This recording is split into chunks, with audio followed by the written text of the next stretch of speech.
মা বাবারা ছেলে মেয়েদের মধ্যে কার কোন যোগ্যতা তাকে ওইভাবে কাজে লাগাতে হবে। সবার এ প্লাস পাওয়ার কোনো দরকার নাই। আমাদের দেশে একটা টেন্ডেন্সি আছে, পরীক্ষায় এ প্লাস না পাইলে তুই কি করলি, পাশের বাড়ির ছেলে এ প্লাস পাইছে, যা ওর পা ধোয়া পানি খা। খাওয়া নাই, এগুলার খাওয়া নাই। ওরে আল্লাহ এ প্লাস পাওয়ার জন্য বানাইছে, আর আপনার ছেলেকে এই এ প্লাস গুলারে নিয়ন্ত্রণ করার জন্য আল্লাহ বানাইছে। ওকে দিয়ে আল্লাহ কি করবে আপনি জানেনই না। একটা এ প্লাস, একটা এ গ্রেড একটা মানুষের জীবনকে ঠিক করে দিতে পারে না। আপনার ছেলেকে আল্লাহ অন্যদিকে যোগ্যতা দিয়েছে, ওদের মনোবল ভাঙবেন না, খবরদার। যাকে দিয়ে যেটা হবে তাকে দিয়ে সেটা করতে হবে, তার প্রতিভাকে সেভাবে কাজে লাগাতে হবে। তাহলে আমাদের এই জনসংখ্যা জনসম্পদে রূপান্তরিত হবে।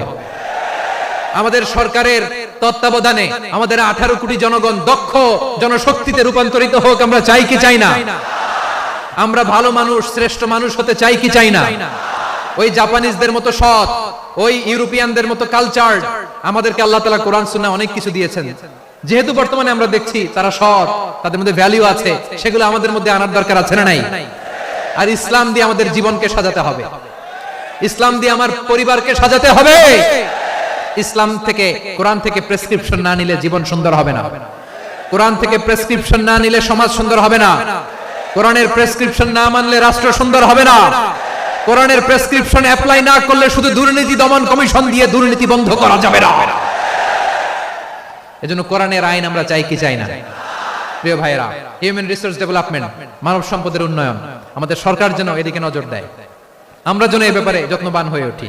যাকে আল্লাহ যে যোগ্যতা দিয়েছে, এই যোগ্যতা দিয়ে আমরা যেন ইসলামের জন্য, দেশের জন্য কাজ করি। রব্বুল আলামিন বলেন, ভূপৃষ্ঠে বিচরণশীল যত প্রাণী আছে সব প্রাণীগুলোকে আমি আল্লাহ আমার নিজের কুদরতে রিজিকের বন্দোবস্ত করি।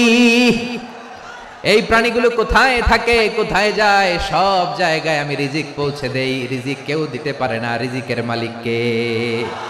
রিজিকের মালিক তিনি আল্লাহ। এজন্য আল্লাহ তাআলা বললেন, ওয়ারাযাকনাহুম মিনাত তাইয়্যিবাত। এরপরে আল্লাহ বললেন, ওয়া ফাদ্দালনাহুম আলা কাসীরিম মিম্মান খালাকনা তাফদীলা। আমি যত প্রাণী সৃষ্টি করেছি সকল প্রাণীর মধ্যে মানুষের মর্যাদা, শ্রেষ্ঠত্ব আমি দিয়েছি। সুবহানাল্লাহ পড়েন।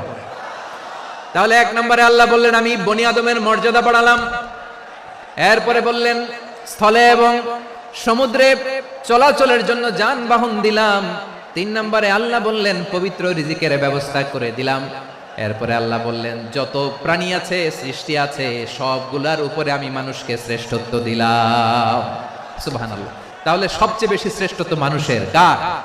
মানুষের। শুধু তাই নয় প্রিয় ভাইরা, আকাশ এবং জমিনে যা কিছু আছে সবকিছু মানুষের জন্য, মানুষের কল্যাণে, মানুষের প্রয়োজনে, মানুষের বশীভূত করে সৃষ্টি করেছেন কে? রব্বুল আলামিন বলেন, হুয়াল্লাযী খালাকা লাকুম মা ফিল আরদি জামিআ। এই জমিনের মধ্যে যা কিছু আমি আল্লাহ সৃষ্টি করেছি সব কিছু আমি মানুষের জন্য সৃষ্টি করেছি। পড়েন সুবহানাল্লাহ।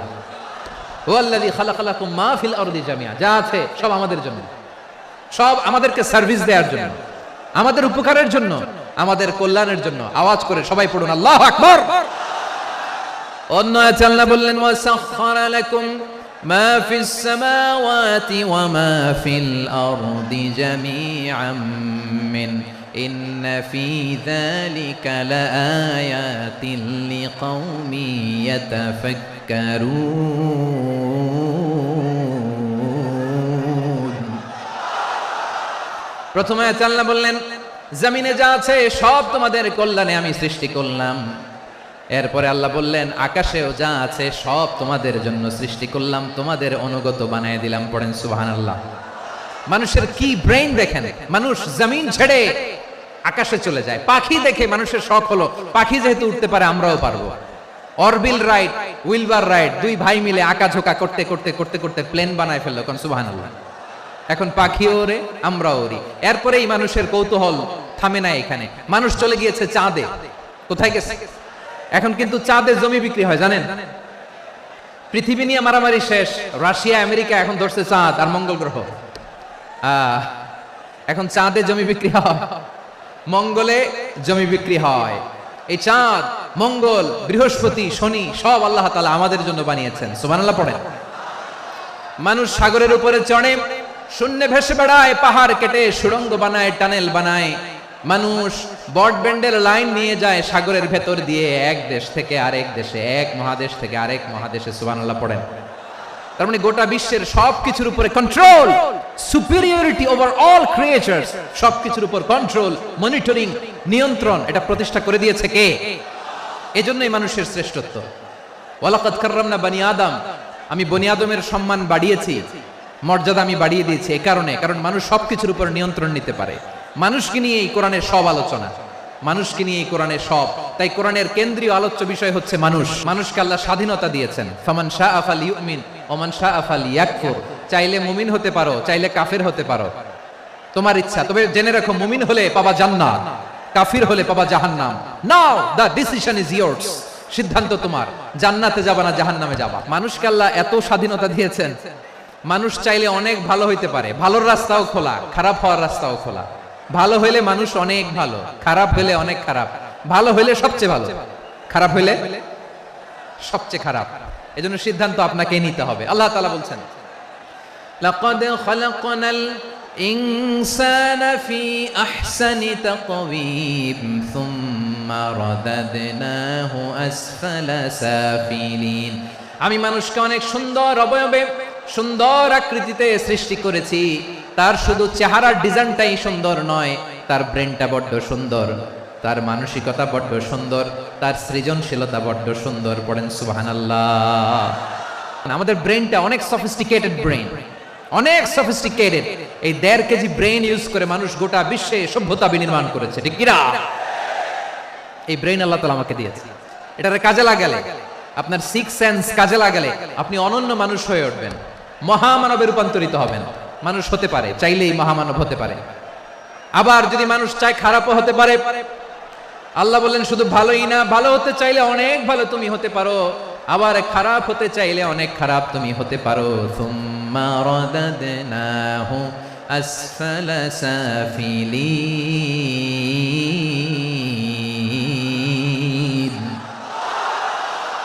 খারাপ হলে একেবারে খারাপ হতে পারো, নিকৃষ্ট হলে একেবারে নিকৃষ্ট হতে পারো, ভালো হলেও ভালো হতে পারো। মানুষ শ্রেষ্ঠত্বে ফেরেশতাকে ছাড়িয়ে যায়, আর অধপতনে সে পশুকেও হার মানায়। এটার প্রমাণ কি? মানুষ শ্রেষ্ঠ হইলে যে ফেরেশতার চেয়েও সেরা, তার প্রমাণ কি? আল্লাহ তাআলা বলছেন, ওয়া ইয কুলনা লিল মালাইকাতি ইসজুদু লিআদম ফাসাজাদু ইল্লা ইবলিস আবা ওয়াস্তাকবারা ওয়া কানা মিনাল কাফিরিন। আল্লাহ বলেন, স্মরণ করো সে সময়ের কথা যখন আমি ফেরেশতাদেরকে বললাম, ও ফেরেশতারা আদমকে সেজদা দাও। সব ফেরেশতারা সম্মান সূচক সেজদা আদমকে দিল। তারা আদমের জন্য সেজদায় লুটিয়ে পড়লো, একজন ছাড়া, তার নাম ইবলিস। আওয়াজ করে বলেন, তার নাম কি? সে অহংকার প্রদর্শন করলো, সে কাফের হয়ে গেল। বাকি সব ফেরেশতারা সেজদা দিল। সুবহানাল্লাহ। মানুষ শ্রেষ্ঠ, তার প্রমাণ নূরের ফেরেশতা মাটির আদমকে সেজদা করে। আওয়াজ করে বলেন ঠিক কিনা? তাহলে মানুষ ভালো হলে ফেরেশতার চেয়ে ভালো। আবার মানুষ যদি খারাপ হয়, সে পশুর চেয়েও খারাপ।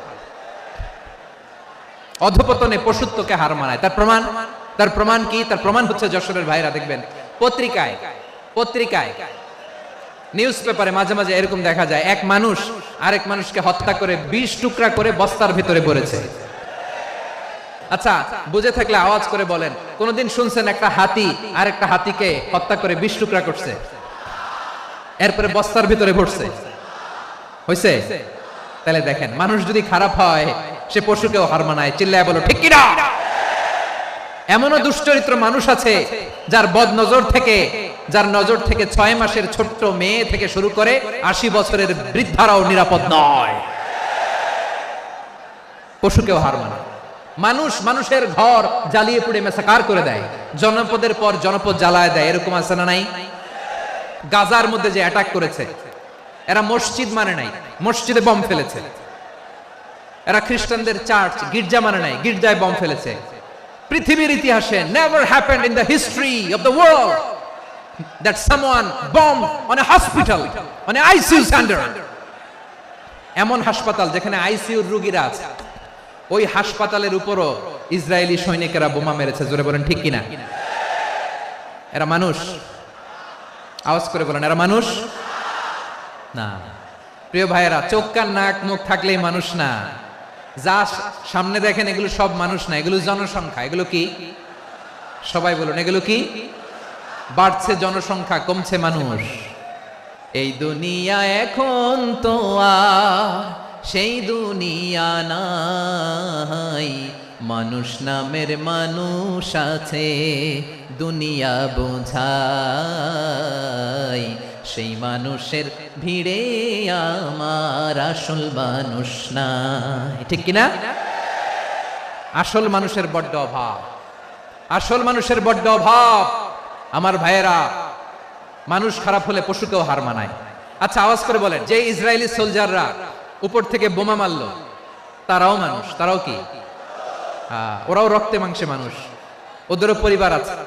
বোমা মেরে যেই মেয়েটাকে তারা অনাথ বানায়, ইয়াতিম বানায়, ও কিন্তু বাসায় ওর মেয়েটাকে রেখে আসছে। ঠিক কিনা বলেন? বম্বিং করে যে বাবাকে মেরে, স্বামীকে মেরে স্ত্রীকে বিধবা বানায়, তারও ঘরে স্ত্রী আছে। উপর থেকে বোম মেরে মানুষ মেরে দিচ্ছে, তারাও মানুষ। 1945 সালের 6 আগস্ট আমেরিকান সোলজাররা হিরোশিমায় বোম মেরেছে। আমি নিজে দেখে এসেছি জাপানের হিরোশিমাতে। সকাল 8:15 মানুষ কেউ অফিসে যাচ্ছিল, কেউ খেতে খামারে কাজ করতে যাচ্ছিল, লিটল বয় নামে একটা বোম মেরেছে তারা। এই বোমের আঘাতে, পারমাণবিক এই বোমার রেডিয়েশনে আঘাতে বোম ব্লাস্ট হওয়ার পরে মুহূর্তের মধ্যে 1,40,000 নাই। উপর থেকে যারা মারতেছে এরাও মানুষ, যাদেরকে মারলো তারাও। তার মানে মানুষে মানুষে পার্থক্য আছে না? নেই? মানুষে মানুষে পার্থক্য আছে। নাক কান চোখ মুখ থাকলেই মানুষ নয়।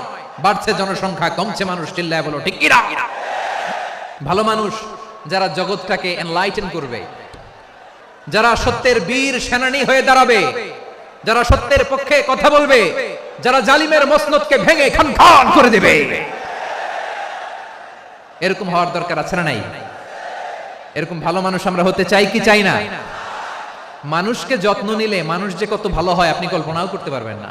মানুষকে নার্চারিং করলে, মানুষকে পলিশ করলে, মানুষকে গ্রুমিং করলে, মানুষকে সঠিক তারবিয়া দিলে মানুষ অনন্য হয়ে ওঠে। প্রতিটি মানুষ অনন্য। আমি অনন্য, আপনি অনন্য, আমরা সবাই অনন্য। সুবহানাল্লাহ বলেন। মানুষকে আল্লাহ তাআলা দিয়েছেন অসীম ক্ষমতা, অসীম ক্ষমতা। সুবহানাল্লাহ। একটা মানুষ পারে না এমন কিছু নাই, বিশ্বাস করতে হবে। মানুষ যা কল্পনা করতে পারে ওইটা মানুষ করে দেখাতে পারে। তুমি তোমার কল্পনার রাজ্যকে সাজাও, তোমাকে হারাতে পারে এমন কোন শক্তি আল্লাহর জমিনে নাই। তোমার কি শক্তি, কি সম্ভাবনা তুমি জানোই না মিয়া। তুমি এদিকে তাকাও কেন? তোমার রাস্তা তো ওই দূরে। তুমি কোথায় যাবে, আল্লাহ তোমার টেনে কোথায় নিয়ে যাবে তুমি কিছুই জানো না। Plan big, dream big. কল্পনার শক্তিকে বড় করো। মানুষ যা কল্পনা করতে পারে মানুষ তা করে দেখাতে পারে। মানুষের কাছে অসাধ্য কিছু নাই, মৃত্যু ছাড়া, এক্সেপ্ট ডেথ। মৃত্যু ছাড়া মানুষ সবকিছুকে জয় করতে পারে। তোমার জন্ম হয়েছে জিতার জন্য, বিজয়ের জন্য তোমার জন্ম। মানুষের শুরুটাই হয় বিজয় দিয়ে। আমরা যখন আমার পিতার পৃষ্ঠদেশে ছিলাম, পিতার পৃষ্ঠদেশ থেকে শুক্রাণু যখন মায়ের গর্ভদেশে যেয়ে পড়ে, কতটা শুক্রাণু ভ্রমণ শুরু করে জানো? 20 কোটি শুক্রাণু। একবার সিমেন আউট হলে সেখানে 20 কোটি শুক্রাণু থাকে, ভ্রমণ শুরু করে। ওই 20 কোটি শুক্রাণুর মধ্যে থেকে তুমি আমি আজকে এক বিকশিত শুক্রাণু মানব রূপে পৃথিবীতে এসেছি। সুবহানাল্লাহ। ওই 20 কোটি শুক্রাণুর প্রতিযোগিতায় সবাইরে পেছনে ফেলে সেদিন আমি সফল হয়েছিলাম। সেদিন আমি বিজয়ী হয়েছিলাম। সেদিন আমি এত ছোট ছিলাম, মাইক্রোস্কোপ দিয়েও আমার অস্তিত্ব টের পাওয়া যায় না। আমি এত তুচ্ছ ছিলাম, নগণ্য ছিলাম। আমার কান ছিল না, আমার চোখ ছিল না, আমার হাত ছিল না, আমার জন্য রিকমেন্ডেশন করার মতো মামু ছিল না, খালা ছিল না, কেউ ছিল না। তারপরেও ওই প্রতিযোগিতায়, ওই কম্পিটিশনে যখন আমারে কেউ হারাতে পারে নাই, আল্লাহর জমিনেও আমারে কেউ হারাতে পারে না। হারার জন্য তোমার জন্মই হয় নাই, তুমি আসছই জিতার জন্য। সুবহানাল্লাহ। বিশ্বনবী বলেন, আন-নাসু মাআদিন কামাআদিনিয যাহাবি ওয়াল ফিদ্দা খিয়ারুহুম ফিল জাহিলিয়াতি খিয়ারুহুম ফিল ইসলাম। Peoples are like mines of gold and silver. সোনার খনি, রূপার খনি, এর চেয়ে বড় খনি হচ্ছে এই মানব সম্পদের খনি। আওয়াজ করে বলেন আল্লাহু আকবার। আপনার হেফজখানায় পড়া ওই ছোট্ট ছেলেটাই আগামী দিনের আল্লামা মামুনুল হক হবে। আপনার ওই ছেলেটা আমির হামজা হবে, আব্দুল হাই সাইফুল্লাহ হবে।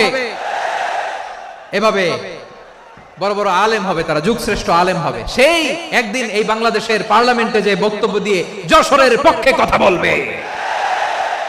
আপনি জানেন না, কাউকে ছোট করবেন না, আপনি ওর কনফিডেন্স আপনি কমাবেন না, আপনি কমাতে পারেন না। প্যান্ডেলে আমার যে মা বোনেরা আছেন, ছেলে মেয়েদেরকে কখনো ছোট করে কথা বলবেন না। ও যে কোথায় যাবে আপনি জানেন না, আপনি মা হয়ে তাকে সাহস দিবেন, তার কল্পনার জগৎটাকে সাজাতে তাকে উৎসাহিত করবেন, ঠিক কিনা বলেন? আর আমার প্যান্ডেলের আমার প্রিয় শ্রদ্ধাশীলা মায়েরা বোনেরা, আপনারা তো আরো দামি সম্পদ। বিশ্বনবী বলেন, আর দুনিয়া কুল্লুহা মাতা। আল্লাহ আল্লাহ আল্লাহ, বিশ্বনবীর কথার ওজন দেখেন। আর দুনিয়া কুল্লুহা মাতা ওয়া খায়রু মাতা'আদ দুনিয়াল মারআতুস সালিহা। বিশ্বনবী বলেন, দুনিয়ায় যা দেখো সব আল্লাহর দেওয়া অ্যাসেট, মানে সম্পদ। আর এত অ্যাসেটের ভিড়ে সবচেয়ে শ্রেষ্ঠ সম্পদ হচ্ছে নেককার নারী। সুবহানাল্লাহ। ভাইয়েরা, বোনের সাথে খারাপ আচরণ করো না, সন্তান মায়ের সাথে খারাপ আচরণ করো না। আমাদের মায়েরা আমাদের asset, they are our priceless asset. কারণ এই মায়েদের পেটে এসেছে আল্লাহর ওলিরা, এই মায়েদের পেটে এসেছে খান জাহান আলী, এই মায়ের পেটে এসেছে শাহজালাল ইয়ামানি, এই মায়ের পেটে এসেছে আল্লাহর সব নবীরা। নাকি নবীরা আকাশ থেকে ধপ করে জমিনে নেমে আসছে? মায়ের পেটে আসছে। এই মায়ের পেটগুলো খনি। আমার সম্মানিতা মায়েরা বোনেরা, নিজেকে ইসলাম দিয়ে সাজান, নিজেকে পবিত্র রাখুন, নিজের আব্রু ঈমান ইজ্জতের হেফাজত করুন, কোরআন পড়ুন, সুন্নাহ পড়ুন। আপনি জানেন না আপনার গর্ভে কে আসছে, কোন ক্ষণজন্মা পুরুষকে আল্লাহ তাআলা আপনার গর্ভে পাঠাবে, আপনি জানেন না। মায়েরা, নিজেদেরকে পবিত্র রাখুন, ইসলাম চর্চা করুন, কোরআন চর্চা করুন, নৈতিকতা দিয়ে নিজেকে সাজান। যশোরের জেনজি, নিজেদেরকে প্রস্তুত রাখো আগামীর বাংলাদেশের জন্য। নৈতিকতা, মোরালিটি, ভ্যালিউজ দিয়ে নিজেকে সাজাও, ইসলাম দিয়ে নিজেকে সাজাও। কারণ আগামীর বাংলাদেশ ইসলামের বাংলাদেশ। বাংলাদেশের আসল পরিচয় ইসলাম। বাংলাদেশের আসল পরিচয় কি? সবাই বলে না, আওয়াজ করে, এদেশের আসল পরিচয়। এদেশে আজান শুনে সূর্য ওঠে শহর গ্রামে, এদেশে আজান শুনে সূর্য ডুবে সন্ধ্যা নামে, এদেশে সকল কাজে সবাই বলে বিসমিল্লাহ, এদেশে ভালো কিছু দেখে শুনে হাসি মুখে সবাই বলে মাশা আল্লাহ। সুবহানাল্লাহ সুবহানাল্লাহ সুবহানাল্লাহ সুবহানাল্লাহ সুবহানাল্লাহ সুবহানাল্লাহ সুবহানাল্লাহ সুবহানাল্লাহ। ও নবীন তরুণ, তোমার কিসের এত ভয়? জেনে রেখো বাংলাদেশের আসল পরিচয়। বাংলাদেশের আসল পরিচয় ইসলাম। আওয়াজ তুলে বলো, আসল পরিচয় কি? এদেশে পরস্পরে দেখা হলে দেয় সালাম, এদেশে আমজনতার হৃদয় জুড়ে পাক্কা আলাম, ঠিক না? এদেশে বিপদ এলে সর্বজনে সর্বক্ষণে দোয়া পড়ে ইন্না লিল্লাহ সুবহানাল্লাহ সুবহানাল্লাহ সুবহানাল্লাহ সুবহানাল্লাহ। এদেশে আজান শুনে সূর্য ওঠে শহর গ্রামে, এদেশে আজান শুনে সূর্য ডুবে সন্ধ্যা নামে, এদেশে সকল কাজে সবাই বলে বিসমিল্লাহ, এদেশে ভালো কিছু দেখে শুনে হাসি মুখে সবাই বলে মাশা আল্লাহ।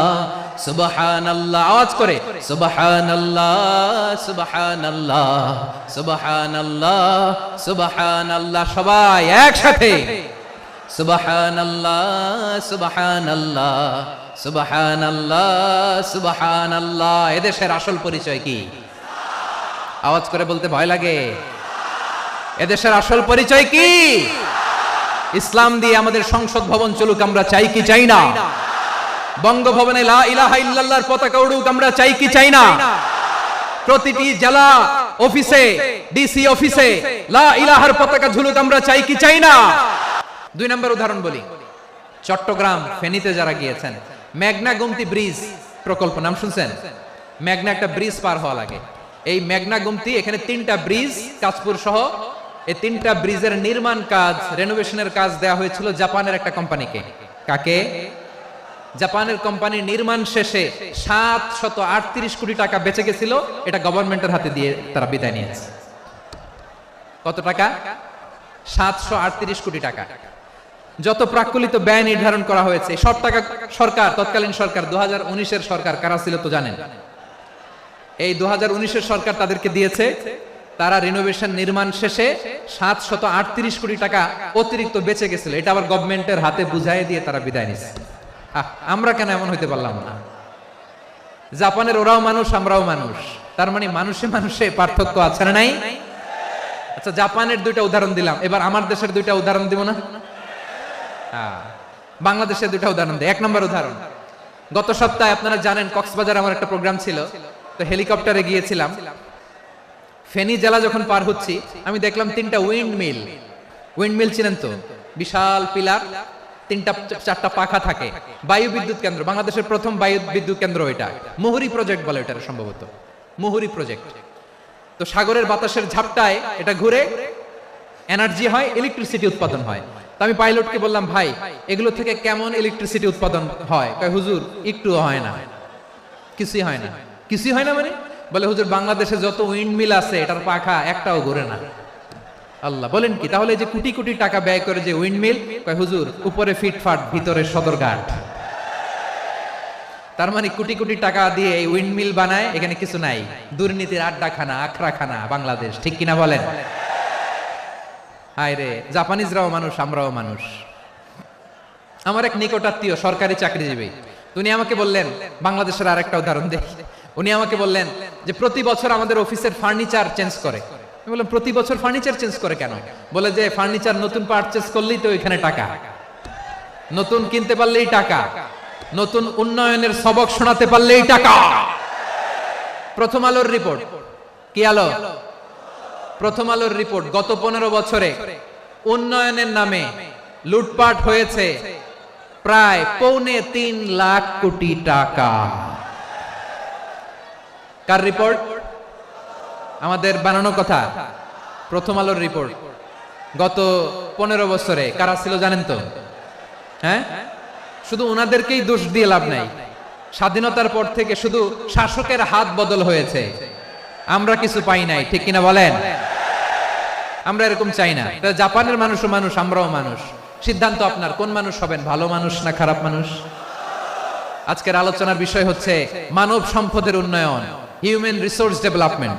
It's a process to increase the capacity of knowledge, skill, capacity of the people of a country. একটা দেশের মানুষের জ্ঞান, তাদের দক্ষতা কি করে বাড়ানো যায়, বাড়িয়ে দেশের উন্নয়ন করানো যায়, এটাই হচ্ছে মানব সম্পদ উন্নয়নের মূল কথা। তাহলে মানব সম্পদ হচ্ছে একটা দেশের সবচাইতে শক্তিশালী পুঁজি। প্রাকৃতিক সম্পদ, খনিজ সম্পদের চেয়েও দামি হচ্ছে মানব সম্পদ। আল্লাহ তাআলা দয়া করে আমাদেরকে এই মানব সম্পদ দিয়েছেন। আসুন আমাদের এই মানুষগুলোকে আমরা সোনার মানুষ বানাই। রাজি আছেন তো সবাই? রাজি আছেন? মানুষ পারে না এমন কোনো কিছু নাই, চাইলে সব পারে। এজন্য মানুষকে তারবিয়া দিতে হবে, যথাযথভাবে তাদেরকে গড়তে হবে। আসুন আমরা সিরাতের আয়নায় বিশ্বনবীর জীবনী থেকে দেখি তিনি কিভাবে হিউম্যান রিসোর্সকে ম্যানেজ করতেন। বিশ্বনবী, he was a very good talent hunter, চৌকস ট্যালেন্ট হান্টার ছিল। কার মধ্যে কি ট্যালেন্ট আছে দেখলেই বুঝে ফেলতেন। সুবহানাল্লাহ পড়বেন না? কি নবী আমরা পেয়েছি! He was a very good talent hunter. আমার নবী তিনি চৌকস ট্যালেন্ট হান্টার ছিলেন। কার মধ্যে কি প্রতিভা বের করতেন, ওই প্রতিভাকে ইসলামের কল্যাণে কাজে লাগাতেন। যাকে যেই জায়গায় সেট করলে ভালো হবে তাকে ওই জায়গায় সেট করতেন। কয়েকজন সাহাবীর জীবনী শোনাই। আবু মাহজুরা রাদিয়াল্লাহু তাআলা আনহু, মক্কার মুয়াজ্জিন, আগে ছিল মুশরিক, পরে হইছে মুমিন। উনি কিভাবে মুমিন হইলেন এই ঘটনাটা একটু আপনাদের শোনাতে চাই। আবু মাহজুরা রাদিয়াল্লাহু তাআলা আনহু কিভাবে মুসলিম হলেন, আওয়াজ করে শুনেন। হুনাইনের যুদ্ধ, 8ম হিজরি, বিষ্ণু ইসলাম হুনাইনের যুদ্ধ শেষে ফিরতেছেন। প্রতিমধ্যে বেলাল রাদিয়াল্লাহু তাআলা আনহু আজান দিচ্ছেন। কি দিচ্ছেন? তো পাশে ছিল মুশরিকদের একটা পল্লী, কিছু মুশরিক তরুণ, কিছু অমুসলিম কিশোর, তারা আজানকে ব্যঙ্গ করতেছে। আমাদের বাংলায় মুখ ভেঙ্গানো বলে আর কি। বেলাল রাদিয়াল্লাহু তাআলা আনহু আজান দিচ্ছেন, ওই বাচ্চাগুলো মুশরিক, তো ওরা আজানকে ব্যঙ্গ করতেছে, বিকৃতি করে ওরাও আজান দিচ্ছে। উদ্দেশ্য হচ্ছে আজানকে নিয়ে ঠাট্টা করা। উদ্দেশ্য কি? ঠাট্টা করা। ব্যাপারটা মনে কষ্ট পাওয়ার মতো ব্যাপার না? কিন্তু বিশ্বনবী ওইখানে দেখেন কি খুঁজলেন। বিশ্বনবী খেয়াল করলেন অমুসলিম কিশোরদের মধ্যে থেকে একটা কিশোরের গলাটা বড় দরাজ গলা, কণ্ঠটা বড় সুন্দর। খেয়াল করে দেখলেন যে কিছু কিশোর বেলালের আজানকে ব্যঙ্গ করে, বিকৃতি করে, কিন্তু একজনের কণ্ঠ দেখতে পাচ্ছেন না এত দূরে, কিন্তু কণ্ঠটা বড় সুন্দর, দরাজ গলা। বিশ্বনবী সাহাবীদেরকে বললেন, ধরো এগুলারে, ধরো। সবগুলারে ধরে বিশ্বনবীর সামনে আনা হলো, ওরা হাঁটু গেড়ে বসলো। বিশ্বনবী বললেন, তোমাদের মধ্যে কে যেন ব্যঙ্গ করে আজান দিচ্ছিল, তার গলাটা বড় উঁচু, গলার বেসটা বড় মজবুত, মেলোডিয়াস, সুমধুর কণ্ঠ, কে? আবু মাহজুরা বলে, আমার বন্ধুরা সবাই আমার দিকে আঙ্গুল দেখায়, আমি পড়ে গেছি বিপদে। রাসূল সাল্লাল্লাহু আলাইহি ওয়াসাল্লাম বাকি অমুসলিম তরুণদেরকে ছেড়ে দিলেন, বললেন তোমরা যাও। এবার আবু মাহজুরারে পাইছে। আবু মাহজুরার চুলের মধ্যে হাত দিলেন বিশ্বনবী, মাথায় হাত দিয়ে বললেন, এবার আজান দাও দেখি। আবু মাহজুরা বলে, আমি তো আজান দিতে জানি না, কারণ আমি তো বেলালেরটা শুইনা দিছি, আমার তো মুখস্থ নাই, আমি তো আজান দিতে জানি না। বিশ্বনবী বললেন, জানো না? তাহলে আসো, আমি তোমারে শিখাই দেই। সুবহানাল্লাহ পড়েন। আবু মাহজুরা হাঁটু গেড়ে বসে, বিশ্বনবীর মোবারক হাত আবু মাহজুরার চুলের মধ্যে। বিশ্বনবী আজানের মুআল্লিম, আবু মাহজুরাকে বলতেছে, ঠিক আছে তোমারে শিখাই দিচ্ছি, আমি যা যা বলবো আমার সাথে সাথে বলো, পারবা? আবু মাহজুরা বলে, পারবো। বিশ্বনবী আজান দিচ্ছেন, মাথায় হাত দিয়ে আল্লাহু আকবার,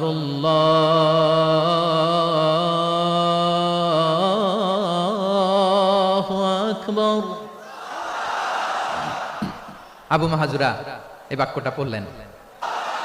আবু মাহজুরা তৃতীয় বাক্য পড়লেন। বিশ্বনবী একটা বাক্য পরে আবু মাহজুরা পরে, বিশ্বনবী পরে আবু মাহজুরা পরে। আবু মাহজুরা কিন্তু অমুসলিম, মুশরিক। আবু মাহজুরা বলে, এক একটা বাক্য পড়ি আমার কলিজাটা গলে ঠান্ডা হয়ে যায়। এতদিন মোহাম্মদকে গালি দিতাম, এখন মোহাম্মদ আমার মাথায় যখন হাত রাখছে আমার সারা শরীর ঠান্ডা হয়ে গেছে।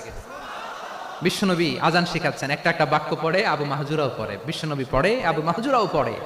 পুরো বাক্যগুলো যখন শেষ, আজান শেষ, আবু মাহজুরাও যখন পুরো আজান পড়লেন, আবু মাহজুরা বললেন, এতদিন মোহাম্মদের চেহারা দেখলে আমার ঘৃণা লাগতো, আজ থেকে মোহাম্মদের চেহারার চেয়ে প্রিয় চেহারা আমার কাছে নাই। আবু মাহজুরা বললেন, ও মুহাম্মদ, আজানের বাক্য তো আপনি আমারে শেখালেন, এখানেই শেষ করবেন না, আপনি আমারে পড়ায় দেন, লা ইলাহা ইল্লাল্লাহু মুহাম্মাদুর রাসূলুল্লাহ সাল্লাল্লাহু আলাইহি ওয়াসাল্লাম। বিশ্বনবীর সাথে দাঁড়িয়ে উনি শাহাদা পড়ে মুসলমান হয়ে গেলেন। এবার আবু মাহজুরা বলে, ইয়া রাসূলুল্লাহ, ইয়া হাবিবাল্লাহ, আমি মুমিন হয়েছি, মুসলমান হয়েছি, আপনার কাছ থেকে আজান শিখার সৌভাগ্য আমি লাভ করেছি গো নবী। আমার কণ্ঠের বড় তারিফ করেছেন আপনি, আমার আজানকে আপনি পছন্দ করেছেন। একটা জিনিস আপনার কাছে চাই, আপনি আমাকে মক্কার মসজিদুল হারামের মুয়াজ্জিন হিসেবে অ্যাপয়েন্ট করে দেন।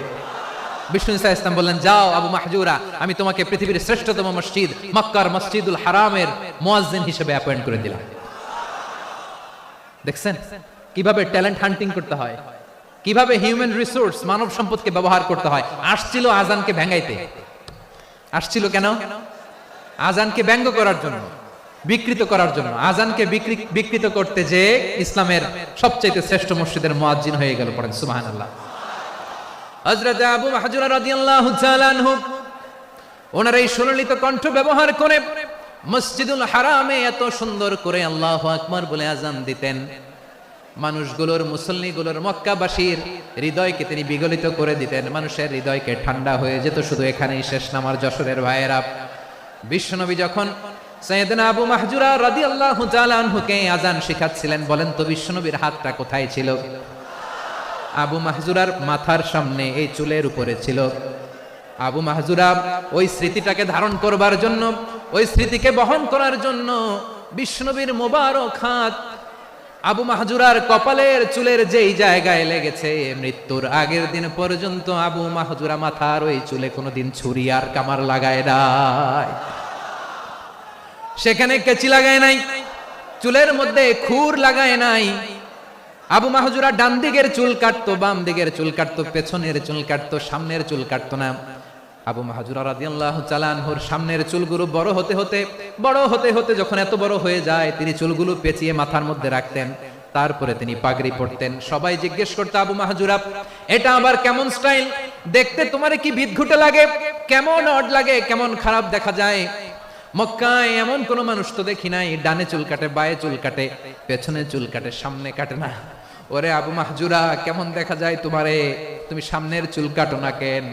আবু মাহজুরা বলে, আমি হাঁটু গেড়ে পেয়ারা নবীর সামনে বসেছিলাম, আমার এই মাথার চুলের মধ্যে মুবারক হাত লাগিয়ে বিশ্বনবী নিজে আমাকে আজানের প্রতিটা বাক্য শিক্ষা দিয়েছেন। বিশ্বনবীর মোবারক হাত, পবিত্র হাত আমার মাথার চুলের যে জায়গায় লেগেছে, আমি চাই ওই চুলগুলা নিয়ে আমি আমার কবরের ভিতরে যাব। সাইয়েদনা আবু মাহজুরা রাদিয়াল্লাহু তাআলা আনহু ইন্তেকালের আগের পর্যন্ত মাথার সামনের চুলগুলা কাটে নাই। মাথার সামনের চুল তিনি কাটেন নাই। সুবহানাল্লাহি বিহামদি। কেমন ভালোবাসতেন বিশ্বনবী সাহাবীদেরকে, সাহাবারা কেমন ভালোবাসতেন বিশ্বনবীকে। বিশ্বনবী দেখলেন মদিনার এই আনসারী সাহাবী হাইলি ট্যালেন্টেড, ইন্টেলেকচুয়াল, মেরিটোরিয়াস, জ্ঞানের প্রতি তার আকর্ষণ, মারাত্মক আকর্ষণ। বিশ্বনবী তাকে দায়িত্ব দিলেন, কোরআন যা নাজিল হয় তুমি লিখো, কাতিবুল ওহী বানায় দিলেন। সুবহানাল্লাহ। যায়েদ বিন সাবিতরে আবার আযান শেখান নাই, কারণ তার মধ্যে বিশ্বনবী প্রতিভা দেখেছেন, একাডেমিক প্রতিভা। বিশ্বনবীর একাডেমিক প্রজেক্টগুলো তিনি হ্যান্ডেল করতেন। যায়েদ বিন সাবিত ছিল বিশ্বনবীর ব্যক্তিগত সচিব। কি ছিল? ব্যক্তিগত সচিব। বোঝেন নাই? বিশ্বনবীর ব্যক্তিগত সচিব এবং দোভাষী। ইহুদিরা কিছু লিখে দিলে এটার অর্থ বিশ্বনবীরে বুঝায় দিতেন, আবার ইহুদিদের কাছে কিছু লিখতে হলে তিনি লিখে দিতেন। বিশ্বনবী একদিন বললেন, ইন্নী ওয়াল্লাহি মা আমানু ইয়াহুদা আলা কিতাব। ইহুদিরা যে চিঠি পাঠায় অর্থ তো বুঝি না, আরেক ইহুদি আইনে অর্থ করা লাগে। আবার ইহুদিদের কাছে কিছু লিখে পাঠাইতে চাইলে আমরা তো লিখতে পারি না, ইহুদিরে দিয়ে লেখা লাগে। ওরা যে পয়রা শোনায় লিখে দেয়, আমি ওদের বিশ্বাস করি না।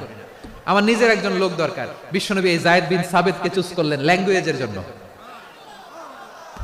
উনি বললেন, যায়েদ, তোমার সফট স্কিলকে ডেভেলপ করতে হবে, তুমি হিব্রু ল্যাঙ্গুয়েজ শিখে ফেলো। যায়েদ বিন সাবিত বলল, বিশ্বনবীর মোটিভেশন আর ইন্সপিরেশন পেয়ে আমি 15 দিনে ইহুদিদের এই হিব্রু ল্যাঙ্গুয়েজ শিখে ফেললাম। শুধু শিখে ফেললাম না, হাত্তা হাদিকতু, even I became master in the language. এই ভাষা আমি পারদর্শী হয়ে গেলাম। এরপর ইহুদিরা চিঠি লিখে পাঠালে আর কোনো ইহুদি ডাকা লাগতো না, আমি নবীর এটার অর্থ শুনে পরে বুঝাই দিতাম। আবার ইহুদিদের কাছে চিঠি লেখা লাগলে আমি যায়েদ বিন সাবিত চিঠি লিখে দিতাম। সুবহানাল্লাহ। দেখেন, এত সাহাবীর মধ্য থেকে বিশ্বনবীর একাডেমিক প্রজেক্ট, ব্যক্তিগত সচিব, দোভাষী হিসেবে তিনি যায়েদ বিন সাবিতের মতো তরুণকে নির্বাচিত করেছেন। কেমন ট্যালেন্ট হান্টার ছিল আমার নবী। সুবহানাল্লাহ পড়বেন না? বিশ্বনবীর ইন্তেকালের পরে সাইয়েদনা আবু বকর রাদিয়াল্লাহু তাআলা আনহু যখন খলিফা হয়ে আসলেন, কোরআনকে সংকলনের দায়িত্ব দেয়া লাগবে, কোন সাহাবীকে দিবেন? সব সাহাবারা মিলে পরামর্শ করলেন। সাইয়েদনা আবু বকর, ওমর সবাই মিলে এই বিশাল কোরআন সংকলনের গুরু দায়িত্ব বিশ্বনবীর ব্যক্তিগত সচিব, বিশ্বনবীর দোভাষী, বিশ্বনবীর সিলেক্ট করাই লোক যায়েদ ইবনে সাবিত রাদিয়াল্লাহু তাআলা আনহুকে দিয়েছে। এই যে আজকের যে কোরআন পড়েন, এটা আগে এরকম ছিল না। কোরআন নাজিল হলে সাহাবারা চামড়ার, ওটের চামড়ায় লিখে ফেলতো, ওটের চ্যাপ্টা হাড্ডির মধ্যে লিখে ফেলতো, গাছের গুড়ির মধ্যে লিখে ফেলতো, বিভিন্ন জনের কাছে ছড়ানো ছিটানো ছিল। আবু বকর রাদিয়াল্লাহু তাআলা আনহু একসাথে করলেন, পরবর্তীতে উসমান রাদিয়াল্লাহু তাআলা আনহু একসাথে করলেন 114 সূরার। এখন এই মুসহাফ, এই কম্পাইলেশন, এই কপি আমরা পেয়েছি, যার হিউজ কন্ট্রিবিউশন ছিল। এই পুরো কোরআন কম্পাইলেশনের প্রজেক্ট ম্যানেজার ছিল যায়েদ বিন সাবিত রাদিয়াল্লাহু তাআলা। কোরআন কম্পাইলেশনের প্রজেক্ট ম্যানেজার। দেখেন, উনারে মাথায় হাত দিয়ে আজান শিখায় নাই। সুবহানাল্লাহ কইবেন না? তাহলে প্রথম সাহাবী আবু মাহজুরাকে মুয়াজ্জিন বানাইলেন, যায়েদ বিন সাবিতকে ব্যক্তিগত সচিব আর দোভাষী বানালেন, মুসআব ইবনে উমাইর রাদিয়াল্লাহু তাআলা আনহুকে ইসলামের প্রথম অ্যাম্বাসেডর বানালেন। কি নাম? He was the first ambassador in Islam. ইসলামের প্রথম ডিপ্লোম্যাট, ইসলামের প্রথম কূটনৈতিক মুসআব ইবনে উমাইর, মক্কার তরুণ যুবক। উনি পারফিউম লাগাইলে মানুষ দেখলেই বুঝতো এটা মুসআব লাগাইছে। এমন স্মার্ট, ড্যাশিং ফেস, এমন পার্সোনালিটির মানুষ ছিল মুসআব রাদিয়াল্লাহু তাআলা আনহু। কারণ যিনি ইসলামের স্পোকম্যান হবেন, মুখপাত্র হবেন, তার স্মার্ট হওয়ার দরকার আছে না নাই? আকাবার প্রথম শপথ যখন হলো, তাদের সাথে বিষ্ণু ইসা ইসলাম মদিনাতে একজন মুখপাত্র পাঠালেন, ডিপ্লোম্যাটকে পাঠালেন, অ্যাম্বাসেডর অফ ইসলাম। তিনি হচ্ছেন মুসআব ইবনে উমাইর। পড়েন সুবহানাল্লাহ। জুমার বিধান নাজিল হয়েছে, কিন্তু মক্কায় পরিবেশ নাই জুমা পালনের। বিষ্ণু ইসা ইসলাম একজনকে দিয়ে খবর পাঠালেন, যাও মদিনায় মুসাবকে যে বলো, মুসাব তো আমার শিক্ষক, আমার স্পোকম্যান, মদিনাতে যেন তারা জুমা কায়েম করে। বিশ্বনবীর আগেই মুসাব মদিনার মুসলিমদেরকে নিয়ে মদিনায় প্রথম জুমা কায়েম করে ফেলছে। কোন সুবহানাল্লাহ। ডিপ্লোম্যাটদের কেমন হইতে হয়, অ্যাম্বাসেডরের কেমন হইতে হয়, মুসআব রাদিয়াল্লাহু তাআলা আনহুর কাছ থেকে শিখে নাও। তাহলে মুসআব রাদিয়াল্লাহু তাআলা আনহুকে বিশ্বনবী ল্যাঙ্গুয়েজ শিখান নাই, সফট স্কিল শিখান নাই। যায়েদ রাদিয়াল্লাহু তিনি হিব্রু ল্যাঙ্গুয়েজ শিখেছেন, সুরিয়ানি শিখেছেন, কিন্তু মুসাবকে তিনি বানিয়েছেন the spokesman of Islam, the first diplomat, the ambassador of Islam. Abdullah ibn Abbas রাদিয়াল্লাহু তাআলা আনহু বিশ্বনবীর কাজিন, চাচাতো ভাই। আবার মাইমুনা রাদিয়াল্লাহু তাআলা আনহু, মাইমুনা নবীর স্ত্রী তিনি ছিলেন আব্দুল্লাহর আপন খালা। তো নবীর বউ যদি ওনার খালা হয়, নবী তার কি খালু। তাহলে সম্পর্ক অনেক গভীর, কাজিন আবার খালু। ছোট্ট মানুষ, তাই রাতে মাঝে মাঝে ঘরে থাকতো। বিশ্বনবী দেখলেন আব্দুল্লাহ যেহেতু আমার ঘরে ঢুকতে পারে, আব্দুল্লাহরে এই উম্মতের বড় শিক্ষাবিদ বানাইতে হবে। তাই আব্দুল্লাহ ইবনে আব্বাসকে বিশ্বনবী হাতে কলমে শিক্ষা দিয়েছেন। তো বিশ্বনবী রাতে যখন তাহাজ্জুদ পড়তেন, ছোট্ট আব্দুল্লাহ ঘরে থাকতো। বুঝতে পেরেছেন? ছোট্ট মানুষ তো ঘরে থাকতো। তো বিশ্বনবী তাহাজ্জুদের জন্য একবার দাঁড়িয়েছেন, ছোট্ট আব্দুল্লাহ ওযু করে দাঁড়াইছে। আচ্ছা বলেন তো, ইমাম আর মুসল্লি মোট যদি দুইজন হয়, একজন ইমাম একজন মুসল্লি, তো মুসল্লি ইমামের কোন দিকে দাঁড়াবে? ডানে দাঁড়াবে। ছোট্ট আব্দুল্লাহ বুঝে নাই, বিশ্বনবী তাহাজ্জুদ শুরু করেছেন, উনি ইক্তেদা করছেন আর দাঁড়াইছেন বায়ে। কোথায় দাঁড়িয়েছেন? আব্দুল্লাহ বলেন, যখন আমি বায়ে দাঁড়ালাম, আখাযা রাসূলুল্লাহ সাল্লাল্লাহু আলাইহি ওয়াসাল্লাম উযুনি আল ইউমনা ইয়াফতিলুহা, বিশ্বনবী নামাজরত অবস্থায় আমার কান ধরে টেনে আমার ডান দিকে এনে দাঁড় করায় দিলেন। পড়েন সুবহানাল্লাহ। দেখেন হাতে কলমে শিক্ষা। আর জীবনে ভুল হবে? কথা কয় না, আর ভুল হবে? আর ভুল হবে না। এভাবে বিশ্বনবীর অনেক সঙ্গ পেয়েছেন। বিশ্বনবী একবার প্রকৃতির ডাকে সাড়া দিয়ে এসেছেন। এখন কি করতে হবে? নামাজের জন্য ওযু করতে হবে। বিশ্বনবী এসেই দেখেন ওযুর বদনায় পানি ভরা, খুশি হয়ে গেলেন। বললেন, কে রেখেছে পানি? একজন বলল, আব্দুল্লাহ রেখেছে। বিশ্বনবী অত্যন্ত খুশি হলেন। খুশি হয়ে একটা দোয়া করলেন, বললেন, আল্লাহুম্মা ফাক্কিহু ফিদ্দীন ওয়া আল্লিমহু তা'ওয়ীল।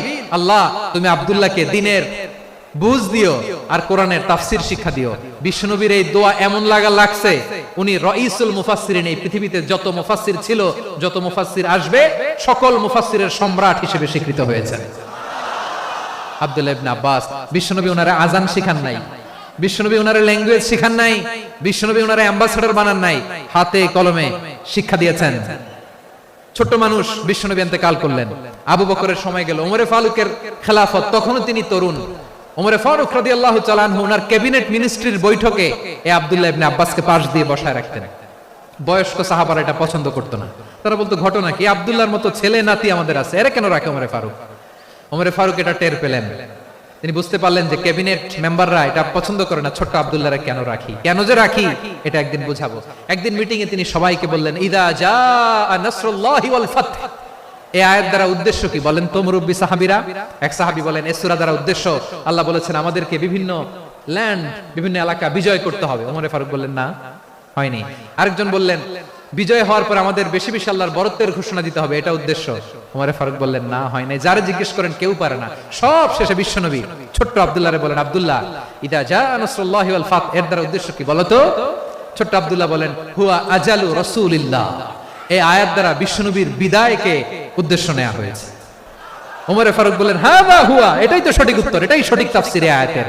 কারণ ইদা জাআ নাসরুল্লাহি ওয়াল ফাতহ, যখন আল্লাহর সাহায্য আর বিজয় আসবে, ওয়া রাআইতান নাসা ইয়াদখুলুনা ফি দীনিল্লাহি আফওয়াজা, আপনি দেখবেন দলে দলে, ঢলে ঢলে, বানের পানির মতো মানুষ ইসলামের দিকে ঢুকতেছে, ইসলামের বিজয় হয়েছে। তো ইসলামের বিজয়ের মিশন নিয়ে নবী আসছে, বিজয়ী যখন হয়ে গেছে, এখন তো নবীর বিদায় হবে। কোন সাহাবী এই সূক্ষ্ম কথাটা ধরতে পারে নাই, ওই আব্দুল্লাহ ছাড়া। আব্দুল্লাহ যখন উত্তর দিছে, সব সাহাবীদের টনক নড়েছে। এরপর থেকে কোন ক্যাবিনেট মিটিং এ আর কোন সাহাবারা কোনো প্রশ্ন করে নাই। আওয়াজ করে পড়েন সুবহানাল্লাহ। বিশ্বনবী আব্দুল্লাহ ইবনে আব্বাসকে দ্য এডুকেটর অফ দ্য উম্মাহ, উম্মার শিক্ষাবিদ হিসেবে গ্রহণ করেছেন। আওয়াজ করে পড়তে হবে আল্লাহু আকবার। সাহাবীদের নামগুলো মনে থাকবে? এক নম্বরে আবু মাহজুরা, মুয়াজ্জিন বানাইছেন। যায়েদ ইবনে সাবিত, দোভাষী, ট্রান্সলেটর অফ প্রফেট, এবং তিনি ছিলেন বিশ্বনবীর ব্যক্তিগত সচিব। Musab ibn Umair, the first ambassador and diplomat of Islam. Abdullah ibn Abbas, এই উম্মার সবচেয়ে বড় এডুকেটর, শিক্ষাবিদ। আরেকজন ছিল আব্দুল্লাহ ইবনে মাসউদ রাদিয়াল্লাহু তাআলা। দুই আব্দুল্লাহ, আব্বাস গেল, আরেকজন হচ্ছে মাসউদ। মক্কার তরুণ, ছাগল পালতো মুশরিকের। বিশ্বনবী আর আবু বকর রাদিয়াল্লাহু তাআলা আনহু একবার গেলেন, যে দেখে এই তরুণ দাঁড়ায় আছে। বিশ্বনবী বলেন, আমি খুব ক্ষুধার্ত, তোমার কাছে কি দুধ আছে ছাগলের? আব্দুল্লাহ সে ওয়ালাকিন আনা মু'তামান, কিন্তু যে দুধ আছে এটা আমানতের, আমি দিতে পারবো না। বিশ্বনবী এইটা শুনেই তারা টার্গেট করে ফেলছে। আনা মু'তামান, দুধ আছে, কিন্তু এটা আমার মালিকের, আমি তো দরদ দেখাই, আমার মালিকের দুধ আপনি পথিক, আপনারে দিতে পারি না। বিশ্বনবী টার্গেট করে ফেলছেন, এরে আমার কাজে লাগাইতে হবে। বিশ্বনবী বলেন, আচ্ছা ঠিক আছে, দুধ দিও না, কিন্তু এমন ছাগি আছে কিনা যেই ছাগির সাথে কোনো ছাগলের মিলন হয় নাই, তার ওলানে দুধও আসে নাই, বাচ্চাও নাই, এরকম ছাগির থেকে যদি আমি দুধ খাই তাহলে তো সমস্যা নাই। বলতেছে এরকম ছাগির থেকে দুধ খেলে সমস্যা নাই, কারণ এরকম ছাগির ওলান থেকে দুধ আসবেও না। বলতেছে ঠিক আছে, এরকম একটা ছাগি নিয়ে আসা হলো। বিশ্বনবী বিসমিল্লাহ বলে ওই ছাগির ওলানে হাত দিলেন। হাত দিতে দেরি, পুরো ওলানটা দুধে ভরে যেতে দেরি হয় না। বিশ্বনবী আর আবু বকর রাদিয়াল্লাহু তাআলা আনহু দহন করে পেট ভরে খেলেন। এই দৃশ্য আব্দুল্লাহ ইবনে মাসউদের হৃদয়ে দাগ কাটলো। এই মুজিজা দেখে তিনি বললেন আশহাদু আল্লা ইলাহা ইল্লাল্লাহ ওয়া আশহাদু আন্না মুহাম্মাদুর রাসূলুল্লাহ। তিনি ষষ্ঠ মুসলিম ছিলেন, 6 নম্বর মুসলমান। ওনাকে টার্গেট করে বিশ্বনবী দেখলেন এমন ইন্টেলেকচুয়াল ব্রেন, উনি সূক্ষ্ম সূক্ষ্ম জিনিস বুঝে বেশি, ফিকহি জ্ঞান ওনার মধ্যে বেশি।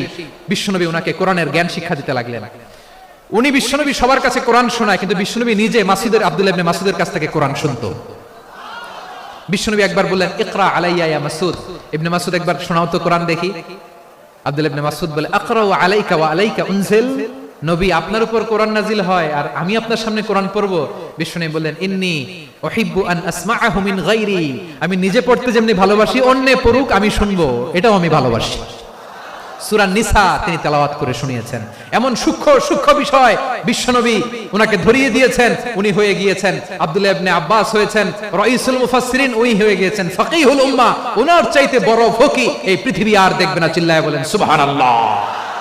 উনি বলতেন ওয়াল্লাহি ইল্লাযী লা ইলাহা গায়রু মা উনজিলাত সূরাতুন ইল্লা ওয়া আনা আ'লামু আইনা উনজিলাত ওয়া ফিমা উনজিলাত।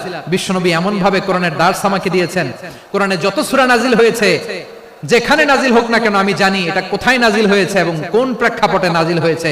এমন একটা সূরা নাই যে সূরার কোথায় নাজিল হয়েছে আমি মাসুদের জানা নাই, কোন প্রেক্ষাপটে নাজিল হয়েছে আমার জানা নাই। এরকম ঘটবে না। চিল্লায়ে বলেন আল্লাহু আকবার। খালিদ বিন ওয়ালিদ কি ছিলেন? বীর যোদ্ধা, কিন্তু তিনি ইসলাম ধর্ম গ্রহণ করেছেন অনেক দেরিতে, 8ম হিজরিতে। তার মানে 8ম হিজরির আগে উনি মুশরিকদের পক্ষে লড়াই করেছেন। ওনার হাতে কত মুসলিম সাহাবী যে নিহত হয়েছে হিসাব নাই। বিশ্বনবী টার্গেট করে রাখছে, তুমি আমাদের মুসলিমদের এত ক্ষতি করলা, তুমি যখন মুসলমান হবা তোমারে দিয়ে আমি এমন কাম করাবো যে এটা আর কেউ করতে পারবে না। খালিদ বিন ওয়ালিদ রাদিয়াল্লাহু তাআলা আনহু 8ম হিজরিতে মুসলিম হয়েছেন, মক্কা বিজয়ের আগে। তো মক্কা বিজয়ের আগে যখন মুসলিম হয়েছেন, এর আগে কি করছেন? কাফিরদের সাথে যুদ্ধ করেছেন। উনি উহুদের যুদ্ধে মুসলমানদের যে পরাজয় ভাব, কঠিন পরিস্থিতির মুখোমুখি ওনার কারণে পেছন থেকে এমন আতর্কিত আক্রমণ করেছেন, মুসলমানদেরকে কচুকাটা করেছেন। 8ম হিজরিতে আল্লাহ তাআলা হেদায়েতের নূর দিয়ে ওনার হৃদয়টাকে উজালা করে দিলেন।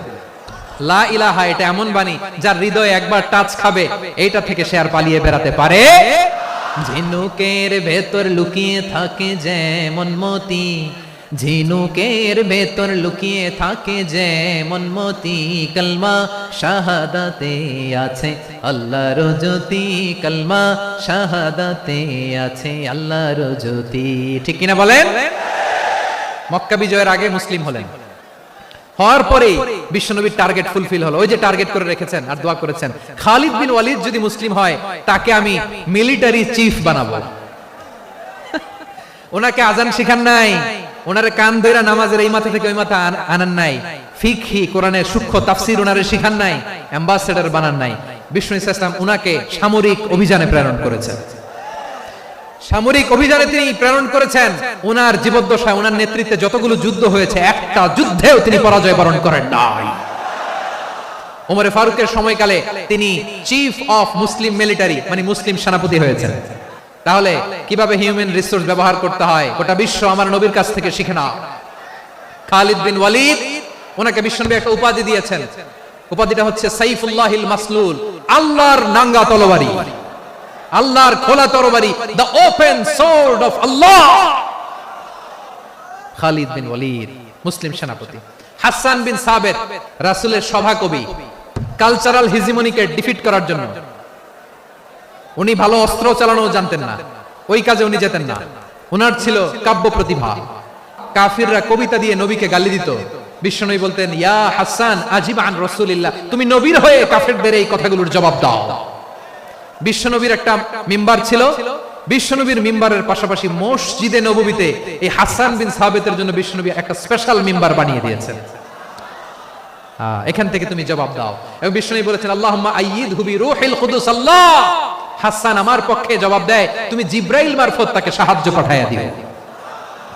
রাসূল সাল্লাল্লাহু আলাইহি ওয়াসাল্লামের সভাকবি, the poet of the prophet, নবীর কবি, উনি কবিতা দিয়ে এমন উচ্চাঙ্গের ভাষায় কবিতা দিয়ে তিনি জবাব দিতেন, কাফিরদের গা শিহরে যেত, তাদের হৃদয়ে আগুন ধরে যেত। তাহলে এরকম কবিরও দরকার আছে না নাই? এখন যাকে আল্লাহ দিছে কাব্য প্রতিভা, এরা যদি আপনি যুদ্ধের ময়দানে পাঠান হবে? যারে দিছে সুরেলা গলা, এরা যদি অ্যাম্বাসেডর বানান হবে না। হাসান বিন সাবিত ছিলেন বিষ্ণু ইসলামের কবি। হুযায়ফা ইবনুল ইয়ামান বিশ্বনবীর গোয়েন্দা বিভাগের প্রধান। কিসের প্রধান? হুযায়ফা ইবনুল ইয়ামান, ওনার ছিল ডিটেকটিভ মাইন্ড, গোয়েন্দা বিভাগের প্রধান, এবং উনি হচ্ছেন সাহিবু সিররি রাসূলিল্লাহ, রাসূল সাল্লাল্লাহু আলাইহি ওয়াসাল্লামের গোপন তথ্যের ধারক বাহক। নবীর যেই কথা কেউ জানে না, সব হুযায়ফার পেটের ভিতরে ছিল। সুবহানাল্লাহ পড়েন। মদিনার যত ইহুদিদের একটা লিস্ট ছিল, এই লিস্ট শুধু দুইজন জানতো, বিশ্বনবী আর হুযায়ফা। গোয়েন্দা বিভাগের হেড ছিল। খন্দকের যুদ্ধে প্রচন্ড আজকের মতো শৈত্য প্রবাহ, মাটি খনন করতে করতে সাহাবীদের পেটে ক্ষুধা নাই, দাঁড়াইতে পারে না নামাজের জন্য, এত ক্লান্ত, ক্ষুধা, ক্লান্ত, শ্রান্ত। বিশ্বনবী বললেন, কে আছো? এই কঠিন শীত, এই ভয় আর ক্ষুধার মধ্যেও খন্দকের পরীক্ষা টপকে শত্রু শিবিরে যে আমাকে তথ্য দিবা, কে আছো? কারো গায়ে শক্তিই নাই যে দাঁড়াবে, কেউ দাঁড়ায় না। বিশ্বনবী তখন নিজে হুযায়ফাকে ডাক দিলেন, হুযায়ফা, যে আমাকে আজকে শত্রু শিবিরের তথ্য এনে দিবে, সে জান্নাতে আমার মোরাফাকে আমার সঙ্গী হবে। হুযায়ফা রাদিয়াল্লাহু ইবনুল ইয়ামান জীবনের ঝুঁকি নিয়ে এই ক্ষুধা, শৈত্য প্রবাহ, কোল্ড ওয়েভস কে উপেক্ষা করে পরীক্ষা টপকে শত্রু শিবিরে যে সবার কথাগুলো চুপে চুপে শুনে বিশ্বনবীর দরবারে এসে গোয়েন্দাদের মতো তথ্য সরবরাহ করেছে। মুআয ইবনে জাবাল মদিনা রাষ্ট্রের সবচেয়ে সিনিয়র আমলা ছিলেন। আমলাতন্ত্র চিনেন তো? প্রশাসনিক কাজ যারা চালায়, অ্যাডমিনিস্ট্রেশন বুঝেন না? The department of administration. মদিনার রাষ্ট্রের সিনিয়র আমলা মুআয ইবনে জাবাল মুতাখাসসিসুন ফিল হালাল ওয়াল হারাম, হালাল হারামের স্পেশালিস্ট ছিলেন। বিশ্বনবী উনাকে ইয়ামানের গভর্নর করে পাঠিয়েছেন। বলেছেন, ইন্নাকা তা'তি কওমান আহলা কিতাব, এমন গোষ্ঠীর কাছে যাবা যারা ইহুদি নাসারা, আগে শাহাদা পড়লে এরপরে নামাজের দাওয়াত দিও, নামাজ পড়লে যাকাতের দাওয়াত দিও। গভর্নরের অ্যাটিটিউড যেমন থাকে তেমন অ্যাটিটিউড ধরে রেখো। সুবহানাল্লাহ পড়েন। তাহলে মুআয ইবনে জাবালকে দিয়ে বিশ্বনবী কবিতা লেখায় নাই, চিঠি লেখায় নাই, আজান দেওয়ায় নাই। সুবহানাল্লাহ পড়বেন না? সব শেষ সাহাবী বলি আবু হুরায়রা রাদিয়াল্লাহু তাআলা, বিড়ালের বাবা, কি করতেন? খালি হাদিস মুখস্থ করতেন। উনি বলতেন, আলজামু রাসূলুল্লাহ আলা মিলই বাতনি, আমার শুধু পেটের ক্ষুধার বন্দোবস্ত হইলে আমি নবীর সঙ্গ ছাড়তাম না। আমার আনসার সাহাবারা ক্ষেত খামারের কাজ করত, আমার মুহাজির সাহাবারা ব্যবসা করত, আর আমি নবীর সাথে সাথে থাকতাম। শুধু সকাল বিকাল দুই বেলা যদি আমার খাবারের বন্দোবস্ত হয়, আমি আর নবীর লক ছাড়ি না। সুবহানাল্লাহ কইবেন না? 5374টা হাদিস তিনি বর্ণনা করেছেন। সবচেয়ে বেশি হাদিস বর্ণনাকারী সাহাবী। হাদিস প্রিজার্ভেশনের কাজে বিশ্বনবী ওনাকে কাজে লাগিয়েছেন। উনি একদিন বলেন, ইয়া রাসূলুল্লাহ আসমাউ মিনকা কাসীরান ফালা আহফাজু, নবী অনেক কথা শুনি আমার মনে থাকে না। বিশ্বনবী বললেন, তাই? উবসুত রিদাক, তোমার চাদরটা বিছাও। আবু হুরায়রা বিছালেন, বিশ্বনবী হাত বুলায় দিলেন, এরপর অনেক হাদিস বর্ণনা করলেন। আবু হুরায়রা বলে, তারপর থেকে বিশ্বনবী যাই বর্ণনা করে আমি শুনি আর একটাও বলি না। এখন সুবহানাল্লাহ। বিশ্বনবী ওনাকে হাদিস প্রিজার্ভেশন, নবীর এই যে লক্ষ্য হাদিস প্রিজার্ভেশনের এই দায়িত্ব দিয়েছেন সাইয়েদনা আবু হুরায়রা রাদিয়াল্লাহু তাআলা আনহুকে। প্রিয় ভাইরা, তাহলে 10 জন সাহাবীর কথা যে বললাম, আপনারা কি খেয়াল করেছেন কত বড় ট্যালেন্ট হান্টার, চৌকস ট্যালেন্ট হান্টার ছিল আমার নবী। এক একজনের এক এক ট্যালেন্ট, এক এক কাজে অ্যাসাইন করেছেন, এক একজনকে এক এক দায়িত্ব দিয়েছেন, এক একজনের প্রতিভাকে এক এক ভাবে বিকশিত হওয়ার সুযোগ দিয়েছেন। আওয়াজ করে বলেন ঠিক কি না? এখন আমার পর্দার আড়ালে আমার মায়েরা বলবে, এতগুলো পুরুষ সাহাবীর কথা বললো, নারী সাহাবীরা কি কিছু করে নাই? হ্যাঁ, একজন নারী সাহাবীর কথা বলে মোনাজাত হবে, দোয়া ছাড়া কেউ যাব না। রুফাইদা আল আসলামিয়া রাদিয়াল্লাহু তাআলা আনহা, ওনার বাবার নাম সাআদ আল আসলামি। বিশ্বনবী কি খেয়াল করলেন দেখেন, সাআদ ছিল মদিনার বড় ডাক্তার। এই নারী সাহাবী রুফাইদা বাবার কাছ থেকে চিকিৎসা বিদ্যা শিখেছেন। যখন শিখছে, বিশ্বনবী দেখলেন আমার তো প্রতি সপ্তাহে সপ্তাহে যুদ্ধে আহত সাহাবীদের সেবা দিবে কে? বিশ্বনবী রুফাইদাকে বললেন, রুফাইদা তুমি মসজিদে নববীর পাশে একটা মেডিকেল ক্যাম্প করো। এই যে সাকিনা আদ-দ্বীন মেডিকেলের আমার ছাত্রী বন্ধুরা, শুনে রাখো, তোমাদের আইকন হচ্ছে এই রুফাইদা আল আসলামিয়া। বিশ্বনবীর ডিরেকশন অনুযায়ী তিনি মসজিদে নববীর পাশে একটা মেডিকেল ক্যাম্প করলেন এবং আহত সাহাবাদের চিকিৎসা উনি ওনার টিম নিয়ে দিতেন। বিশ্বনবীর পরামর্শে উনি আনসারী এবং মুহাজির মহিলা সাহাবীদেরকে নিয়ে একটা স্পেশাল মেডিকেল টিম গঠন করলেন। খায়বার যুদ্ধে 7ম হিজরিতে যখন বিশ্বনবী যায়, উনি ওনার টিম নিয়ে আসলেন, বললেন ইয়া রাসূলুল্লাহ, আমরা তো তলোয়ার চালাতে পারি না, আমরা তো তীর মারতে পারি না, আপনি যদি অনুমতি দেন খায়বার অভিযানে আমি আমার টিম নিয়ে মেডিকেল টিমের সেবাটা সার্ভিসটা দিতে চাই। পড়েন সুবহানাল্লাহ। বিশ্বনবী অনুমতি দিলেন, যোদ্ধা সাহাবীদের সাথে রুফাইদা আল আসলামিয়া উনিও মেডিকেল টিম নিয়ে অগ্রসর হলেন। খায়বারের প্রতিটা আহত ইনজুরড সাহাবী যারা ইনজুরির শিকার হয়েছেন সবাই রুফাইদা আল আসলামিয়ার এই মেডিকেল ক্যাম্প থেকে চিকিৎসা সহায়তা পেয়েছেন। সুবহানাল্লাহ পড়েন। দেখেন কিভাবে বিশ্বনবী ট্যালেন্ট বাছাই করতেন, আপনি অবাক হবেন। বাহরাইনের মেডিকেল ইউনিভার্সিটিতে রুফাইদা আল আসলামিয়া মেডিকেল প্রাইজ অ্যাওয়ার্ড প্রতি বছর দেয়া হয়। যদি 8 দিনের এই মেডিকেল আমার বোনেরা যদি জেনে থাকো জানো, না হলে নতুন করে জানো, সার্চ দিও রুফাইদা আল আসলামিয়া মেডিকেল অ্যাওয়ার্ড বাহরাইনের ইউনিভার্সিটিতে দেওয়া হয়। প্রিয় ভাইরা, তাহলে আলোচনার সামারি আমরা করি। বিশ্বনবী যেভাবে হিউম্যান রিসোর্সকে ম্যানেজ করেছেন, যার যেখানে প্রতিভা কাজে লাগিয়েছেন, আমরাও যদি করি আমাদের বাংলাদেশের চিত্র আমরা পাল্টে যেতে পারবো। আমরা শুরুতে শুনেছি মানুষের আছে অসীম সম্ভাবনা, প্রতিটা মানুষ অনন্য, যত্ন নিলে যথাযথ পরিচর্যা করলে মানুষ বিশ্ব জয় করতে পারে, ঠিক কিনা? আমাদের হাফেজে কোরআনের সামনে দাঁড়াতে পারে এমন কোন হাফেজে কোরআন আল্লাহর জমিনে জন্ম হয় নাই। গোটা বিশ্ব কাঁপিয়ে তারা সেরা, আমাদের ক্রিকেটাররা সেরা, আমাদের তৈরি পোশাক শিল্প সেরা, এরকম অনেক অনেক সেরা জিনিস আছে, আমরা এগুলোর নার্চারিং করতে পারি নাই, পরিচর্যা করতে পারি নাই, সঠিক তারবিয়াতের অভাব। তাহলে মানুষের অসীম সম্ভাবনাকে কাজে লাগাতে হবে, ঠিক কিনা বলেন? ইউনুস গভর্নমেন্টকে আমি বলবো, অল্প সময়ের জন্য আপনারা এসেছেন, সংস্কারও করতে হবে, আবার নির্বাচনও করতে হবে। সব সংস্কার হতে করতে পারবেন না, যতটুকু পারবেন এর মধ্যে আমাদের যে হিউজ ম্যান পাওয়ার, আমাদের যে মানব সম্পদ, হিউম্যান রিসোর্স, এটাকে ডেভেলপ করে আপনাদের যেতে হবে। যেটা পারবেন না সেটাকে পরবর্তী নির্বাচিত গভর্নমেন্টের কাছে রেখে যেতে হবে, যে তারা যেন করে, তাদের কাছে আপনারা এটা রেখে যাবেন। তাহলে মানুষ চাইলে বিশ্ব জয় করতে পারে, আর মানুষকে হারাতে পারে কেউ? আল্লাহ আমাদেরকে জনসংখ্যা দিয়েছেন প্রিয় ভাইয়েরা, এই জনসংখ্যা অনেক বড় সম্পদ, এটা আমাদের জন্য অভিশাপ নয়, আশীর্বাদ। আমাদের জনসংখ্যাকে যদি আমরা জনশক্তিতে রূপান্তর করতে পারি, আজকে বাংলাদেশ যে অবস্থানে দাঁড়িয়ে আছে, বাংলাদেশ তার 20 গুণ উন্নতির শিখরে চলে যাবে। চিল্লায় বলো ঠিক কিনা? আমাদের শ্রমিক ভাইয়েরা বাইরে কাজ করে, আমাদের শ্রমজীবী ভাইয়েরা, প্রবাসীরা, তাদের ব্যাপারে গুরুত্ব দিতে হবে। আমাদের শ্রমের দাম সবচেয়ে কম, সবচেয়ে কম। তারা এম্বাসিতে গুরুত্ব পায় না, এয়ারপোর্টে গুরুত্ব পায় না, এই সরকার অবশ্য তাদেরকে অনেক গুরুত্ব দিচ্ছে। আমাদের অদক্ষ শ্রমিককে যখন আমরা দুবাই পাঠাই অল্প বেতন পায়, কিন্তু ইন্ডিয়ানরা দক্ষ শ্রমিক পাঠাইলে তার 3 গুণ বেতন পায়। আমরা আমাদের শ্রমিকদেরকে অদক্ষ ভাবে আর পাঠাতে চাই না, দক্ষ শ্রমিক পাঠিয়ে আমরা রেমিটেন্সের বন্যা বইয়ে দেব। তাদেরকে সবচেয়ে গুরুত্ব দিতে হবে। আমরা পেয়েছি ফ্রিডম ফাইটার, মুক্তিযোদ্ধা, আর আমার প্রবাসী ভাইরা হচ্ছে রেমিটেন্স ফাইটার। জোরে বলো ঠিক কিনা? তাহলে আমাদের এই জনশক্তিকে জনসম্পদে ট্রান্সফর্ম করতে হবে। সরকার জনগণকে এভাবে পলিশ করতে হবে। আল্লাহ তাআলা আমাদের দেশকে তুমি নিরাপদ করো, আমরা পড়ি আমিন। আল্লাহ আমার 18 কোটি জনগণকে তুমি জনশক্তিতে রূপান্তরিত করো, আমিন। আল্লাহ আমরা হাতে হাত রেখে কাঁধে কাঁধ মিলিয়ে ভাই ভাইয়ের যেন এই দেশকে গড়তে পারি, আল্লাহ তুমি তৌফিক দান করো, আমরা পড়ি আমিন। আসুন আমরা আমাদের জনসংখ্যাকে জনসম্পদে ট্রান্সফর্ম করি, আমাদের জনসংখ্যাকে আমরা যেন জনশক্তিতে রূপান্তরিত করি, জনসংখ্যাকে ট্রান্সফর্ম করে জনশক্তি দিয়ে আমরা যেন আগামীর বাংলাদেশ, স্বাধীন বাংলাদেশ 2.0 কে গড়ে তুলি। আল্লাহ তাআলা আমাদের সবাইকে কথাগুলো বোঝার, আমল করার তৌফিক দান করুন। হাযা মা ইনদি ওয়াল ইলমু ইনদাল্লাহ আলাইহি তাওয়াক্কালতু ওয়া ইলাইহি উনীব। সুবহানাকাল্লাহুম্মা বিহামদিকা আশহাদু আল্লা ইলাহা ইল্লা আনতা আস্তাগফিরুকা ওয়া আতুবু ইলাইক।